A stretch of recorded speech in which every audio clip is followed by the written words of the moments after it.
Bismillahirrahmanirrahim. Assalamualaikum warahmatullahi wabarakatuh. Alhamdulillah wassalatu wassalamu ala Rasulillah wa ala alihi wa sahbihi wa man tabi'ahu da amma ba'du. Saudara-saudara sekalian, para pemirsa yang berbahagia, pada sesi kita kali ini kita akan melanjutkan tema-tema kita tentang terkait dengan ekonomi syariah dan ekonomi Islam.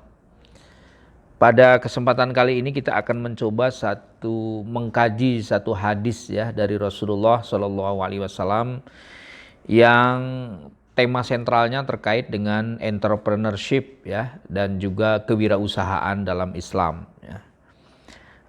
Setidak-tidaknya dengan hadis ini kita bisa mengambil satu kesimpulan bahwa Islam itu memberikan penghargaan yang besar terhadap upaya-upaya entrepreneurship dan kewirausahaan. Saya bacakan hadisnya. Bismillahirrahmanirrahim.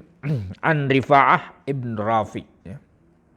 Dari sahabat Rifa'ah bin Rafi. Radhiyallahu anhu, semoga Allah meridhoi kepada Rifa'ah bin Rafi ya. Anna Nabiyya sallallahu alaihi wasallam, sesungguhnya Nabi sallallahu alaihi wasallam suila, ditanya ya. Jadi ada yang bertanya kepada Nabi ya, tentang apa? Pertanyaan yang diajukan kepada Nabi itu adalah ayyul kasbi atyabu ya Rasulullah ya. Manakah atau apakah bisnis yang paling bagus ya Rasulullah? Kata salah seorang sahabat ketika ditanya atau ketika menanyakan kepada Rasulullah SAW. Lalu Nabi menjawab apa? Qala, Nabi menjawab, amalur rajuli biadihi. Amal terbaik dalam pandangan agama, kira-kira begitu ya, adalah perbuatan atau pekerjaan seorang laki-laki yang dilakukan dengan tangannya sendiri. Ya. Dan yang kedua, wa kullu bai'in mabrurin, dan setiap jual beli yang memiliki integritas, kira-kira begitu ya. Mabrur itu kan punya integritas, punya kejujuran, punya etika, kira-kira begitu. Rawahul Bazzar wa sahahul Hakim, hadis ini diriwayatkan oleh Imam Al-Bazzar dan disahihkan oleh Imam Hakim. Saudara-saudara sekalian, Nabi ingin menyampaikan pada kita ya, ketika seorang sahabat bertanya, ya Rasulullah, sebenarnya bisnis yang terbaik itu apa? Nabi menjawabnya dua hal. Yang pertama adalah bisnis terbaik adalah bisnis yang dilakukan seorang laki-laki dengan tangannya sendiri. Inilah yang disebut dengan kemandirian dalam berbisnis. Ya, kewirausahaan. Jadi kewirausahaan atau wirausaha itu bagian dari bisnis terbaik menurut Rasulullah SAW. Seorang laki-laki yang melakukan usahanya sendiri dengan tangannya sendiri, dengan modal sendiri, dengan kreativitas sendiri, itu dianggap sebagai sebuah bisnis yang terbaik dalam pandangan agama, kata Rasulullah SAW.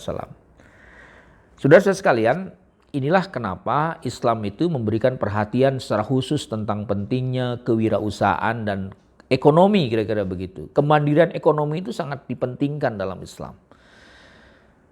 Kalau kita lihat dalam beberapa indikator yang mengatakan bahwa Islam itu memberikan perhatian secara khusus tentang pentingnya ekonomi dan kewirausahaan. Misalnya kita lihat, kalau kita baca di dalam Al-Quran ya, salah satu ayat terpanjang di dalam Al-Quran itu kita temukan dalam surat Al-Baqarah ayat 282.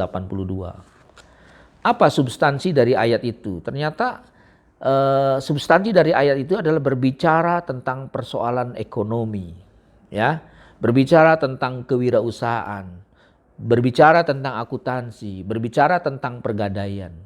Panjang sekali ayatnya di dalam Al-Quran, surat Al-Baqarah 282. Ini menjadi indikator bahwa Islam sebenarnya memberikan perhatian secara serius tentang pentingnya kemandirian ekonomi. Walaupun tentu saja secara spesifik ayat ini tidak bicara tentang kemandirian, tapi secara umum tema-tema yang terkait dalam Al-Baqarah 282 itu berbicara persoalan-persoalan yang terkait dengan masalah ekonomi. Apa yang bisa kita ambil kesimpulan? Berarti bahwa Islam memang memberikan perhatian yang serius dalam persoalan pentingnya kemandirian ekonomi. Itu yang pertama indikatornya ya. Kemudian indikator yang kedua bahwa Islam memberikan apresiasi besar dalam pentingnya ekonomi, misalnya dari segi atau kalau kita lihat dari autobiografi Rasulullah Shallallahu Alaihi Wasallam. Kalau boleh saya istilahkan dalam ekonografi Rasulullah itu, sebelum Nabi Muhammad diangkat menjadi Rasul di usia 40 tahun, itu karir pertama yang dirintisnya adalah bisnis. Ya, beliau seorang entrepreneur. Ya, kita tahu misalnya di usia 13 tahun Rasulullah sudah terjun ke dunia bisnis. Walaupun dulu itu memang Rasul tidak punya modal ya, karena diberi modal oleh pengusaha-pengusaha Quraisy ya. Modal Rasulullah yang sangat luar biasa yang tidak dimiliki oleh orang-orang di zamannya itu adalah modal trust ya. Trust itu al-amin ya. Di usia yang sangat dini Rasulullah sudah mampu melakukan rekonsiliasi pertikaian antar suku masyarakat Arab, dan kemudian Rasul dipercaya, dijulukilah Al-Amin, dan kepercayaan inilah kemudian berdampak pada mengalirnya investasi, kira-kira begitu ya, yang memberikan modal kepada Rasulullah untuk berbisnis. Dan sebenarnya kalau kita lacak dari aspek historis, disinilah awal mula embrio lahirnya konsep tentang mudharabah. Ya, mudharabah itu kan dalam terminologi ekonomi adalah kerjasama dua belah pihak ya, yang satu pemilik modal, yang satu mengelola ya. Jadi ada mudharib, ada sahibul mal. Nah, embrionya sebenarnya sudah ada pada masa Rasulullah. Rasulullah tidak punya modal ya, tapi diberi modal oleh kaum Quraisy, pengusaha ya. Bahkan dalam dalam perkembangan bisnis berikutnya, Siti Khadijah yang merupakan istri dan sebelum menjadi istri pun menjadi salah seorang pemodal yang memberikan modal kepada Nabi Muhammad. Jadi Nabi Muhammad punya skill ya, punya kemampuan dagang, dan pengusaha Quraisy termasuk diantaranya adalah Siti Khadijah adalah pemilik modal yang kita kenal dengan sahibul mal. Memang konsep mudharabah itu kan berkembang jauh setelah itu, tapi bagaimana praktek dan embrionya sudah lahir pada masa Rasulullah. Nah, apa yang ingin saya sampaikan bahwa Islam memberikan perhatian terhadap persoalan kemandirian ekonomi. Salah satu indikatornya adalah Rasulullah sudah menjadi pebisnis di usia 13 tahun. Bahkan kalau kita lacak ya, satu sumber umur 17 tahun Rasulullah sudah menjadi pengekspor dagang ya. Di zamannya tentu saja. Umur 25 ekonomi Nabi sudah sangat established sehingga beliau menikah, dan kita lihat menikahnya Rasulullah ketika memberikan mas kawin ini kan sangat fantastik, besar sekali ya. Yang ingin saya sampaikan adalah bahwa itulah indikator bahwa kenapa Islam memberikan perhatian terhadap pentingnya kemandirian ekonomi ya, entrepreneurship atau kewirausahaan. Kemudian yang ketiga misalnya indikator yang bisa kita jadikan dasar bahwa Islam itu memberikan perhatian tentang pentingnya ekonomi adalah sahabat-sahabat Nabi itu kebanyakan pengusaha.